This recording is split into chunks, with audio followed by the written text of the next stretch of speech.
మళ్ళీ రావా సినిమాలో యాక్ట్ చేసిన ఈ చైల్డ్ ఆర్టిస్ట్ ని గుర్తుపట్టారా? సాత్విక్ వర్మ. తను మళ్ళీ రావా మాత్రమే కాదు, చాలా ఫిల్మ్స్ లో చైల్డ్ ఆర్టిస్ట్ గా చేశారు అండ్ సైడ్ క్యారెక్టర్స్ గా చేశారు. తను లీడ్ రోల్ గా వస్తున్న ఫిల్మ్ ప్రేమిస్తున్నా. ఆ సినిమాకి సంబంధించి థియేట్రికల్ ట్రైలర్ రిలీజ్ అయింది. ఇది ఒక ఇంటెన్స్ లవ్ స్టోరీ లాగా అనిపిస్తుంది. ఒకసారి మీరు లుక్ వేసేయండి, తర్వాత మాట్లాడుకుందాం. ఆగు, నా మాట విను, నన్ను ఇలా వదిలేసేళ్ళకు, నేను చెప్పేది విను. అమ్మా దానికి చెప్పమ్మా, వెళ్ళదని. అమ్మా ప్లీజ్ అమ్మా, ఇలా చేయకమ్మా, నీకు దండం పెడతాను, అది వెళ్ళిపోతుందమ్మా.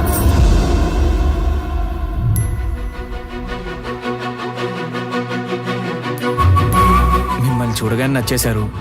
నాకు మీతో రొమాన్స్ చేయాలని ఉంది. అదంటే అదేనే. ఏదే?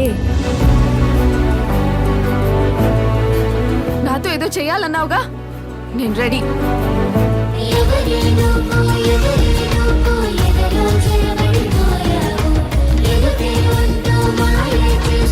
వెళ్ళిపోమని చెప్పానుగా. వెళ్ళనని చెప్పానా?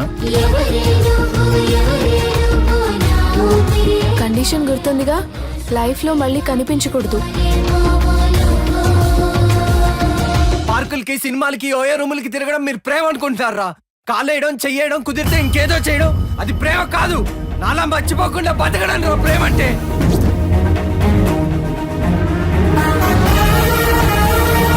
నేను బ్రతుకుతున్నదే నీకోసం.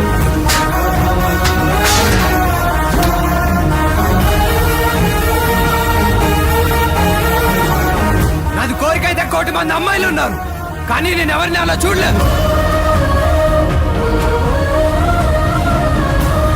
ఇక లైఫ్ లో ఎప్పుడు నీ కొడుకు నా కూతుర్ని చూడలేడు.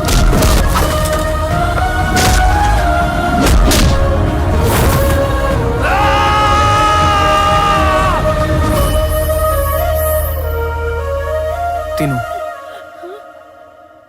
నువ్వు సరిగ్గా తిని ఎన్ని రోజులైందో. తిను. నువ్వు కూడా తిని చాలా రోజులైంది కదరా, తిను.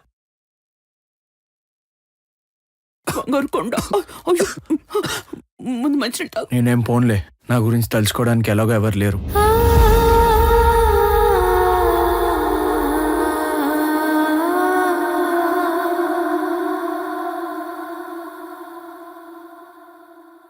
సో ఆఫ్టర్ ద ట్రైలర్ నాకు అనిపించింది ఏంటంటే, ఈ ట్రైలర్లో బాగా వర్కౌట్ అయిన పాయింట్స్, మ్యూజిక్, ఇంకా ఇంట్రెస్టింగ్గా ఆ మధ్యలో ఏం జరిగింది, ఆ లవ్ స్టోరీలో తను ఎందుకంత సఫర్ అవ్వాల్సి వస్తుంది అనే పాయింట్స్ మీద ఇంట్రెస్ట్ని జనరేట్ చేయడం మాత్రం సక్సెస్ అయ్యారనిపించింది.